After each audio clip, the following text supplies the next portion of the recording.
I feel like we've been getting too much in the way of slow burns, and I've just been getting a little bit weary of it. I kind of long for fun. Marty, go get the marshmallows! Yeah, that'll do it.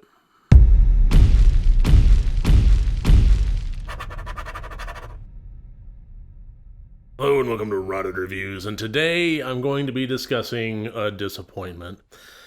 You see, if you watched my last review, it was of The Lodgers, and in that it was a very slow burn gothic horror, and I said that we've been getting a little bit oversaturated with this, and I just kind of wanted a little bit more fun in my horror movies.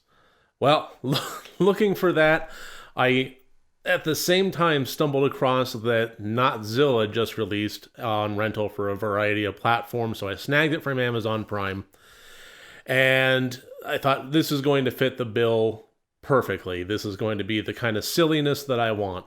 And I'm sad to report that although it is silly, I was wrong. It wasn't the silliness that I wanted. And it took me a little bit to kind of figure out why that was. What was actually going wrong with this as I was watching it?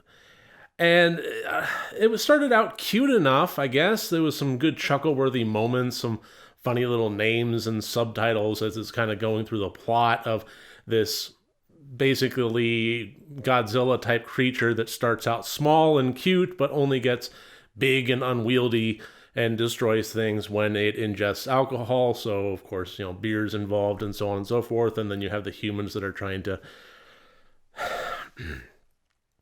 The weird thing about this was, I knew what I was... I knew that there was going to be some silliness going into this. I mean, that's what I wanted. That's what I was going for. But it was bizarre. It was a little peculiar, and it started to kind of dawn on me why that was. It was this wacky kind of toilet humor, but at the same time, it remained antiseptic.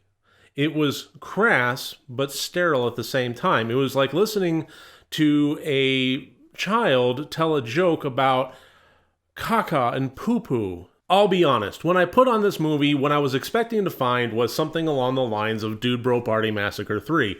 Just not necessarily, I'm obviously wasn't the same filmmakers. I wasn't really going to go for, that specifically, but that tone, that irreverence, that silliness, that wackiness, and that love, that's one of the things that was missing from Notzilla was love. One of the reasons that Dude Bro Party Massacre 3 worked so well, in my opinion, is because it was taking the subgenre that it was making fun of and approaching it with so much love.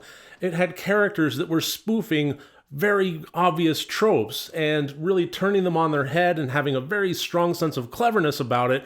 Even though it was crass, even though it was juvenile, it at the same time was pretty smart.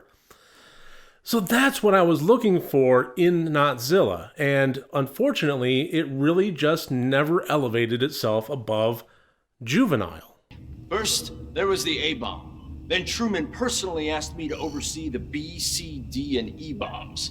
He let off a lot of F-bombs. But I honestly think that the worst thing about Notzilla wasn't the cheapness or the revelry in the toilet humor. It was the fact that the humor was so juvenile in ways beyond toilet humor. 95% of this movie had nothing to do with the monster and all to do with the humans, scientists, physicists, what have you, that were trying to figure out what was going on. And each and every one of them was a weird amalgam of racial and cultural stereotypes brought up to the nth degree in ways that were just totally, I'm not going to say inappropriate. We're looking for inappropriate in a movie like this, but unnecessary. Oh, hilarious. First Jerry Luis, now you, très brilliant. I am Professor Ichihiro Honda. Honda? Like the tiny motorcycles? Yes, but soon they make automobile. Like those will ever replace Studebaker. One of the biggest characters in this movie was an absolute asshole, and he was supposed to be an asshole. That was kind of his role. This was set in a misogynistic 50s, 60s kind of era, and the character's name was Blowhart, and he ran the organization. And of course, if a woman worked for him, then she couldn't possibly be a physicist because women can't be that. And if there was a black man working for him, then your name can't be Block. You're a scientist, which means you have to be white. For sure. What? Yeah, you betcha. Great. Actually, I do not think Dr. Bloch is Swedish Blåhadsen. I think he's Black American person. What? Nonsense. Scientists are white and male. Dr. Block is a first-class scientist. Ego, he's white. Next, you're going to try to tell me that someone on my team is a female. Things like that. It was just odd. Okay, I know that you're going for humor. I know you're going for satire. And ultimately, this character does kind of get some level of comeuppance. Not to be too spoilery there, but even so, it just felt odd and unnecessary. It was making me wonder, well, what in the world does this have anything to do with the love of kaiju movies? What does this have to do with the love of the subgenre that you are spoofing? When the monster was on the screen, when Notzilla was on the screen, it was adorable. And there were comedic elements there. It was mostly just fart and piss jokes, but for the most part, it was kind of cute, and that's ultimately what the best part of this movie was, but that was only a small percentage of this.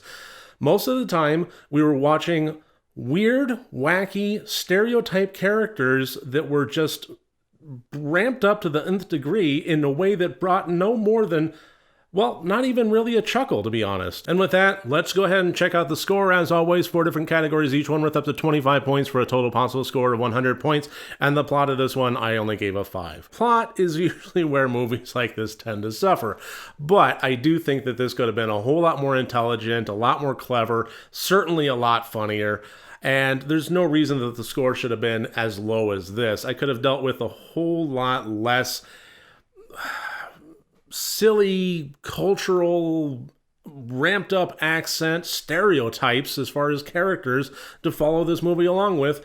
And definitely, I could have had a lot more Notzilla on the screen as opposed to the 95 to 5% ratio we did. It got better towards the end, but by that point, I had just totally checked out. The intent, 2 out of 25, whatever it was going for, I really just don't feel like it succeeded on very much of any level at all. And the technical, 6 out of 25. This was very low budget. The monster was cute, but other than that, there really wasn't a whole lot of effort put into things. Some of the props were okay-ish, but yeah, I really couldn't give it a whole lot of points on that level either. I mean, what it lacked, it made fun of, which I think would have redeemed it some if what the jokes they were making were actually funny.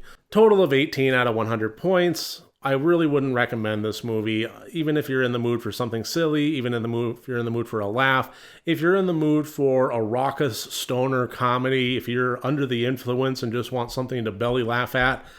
Honestly, I think this one's going to be just a little bit too sterile for the taste on this one. I mean, maybe you're in the mood for just nothing but poo-poo and caca sterile fart jokes, and if that's the case, hats off to you.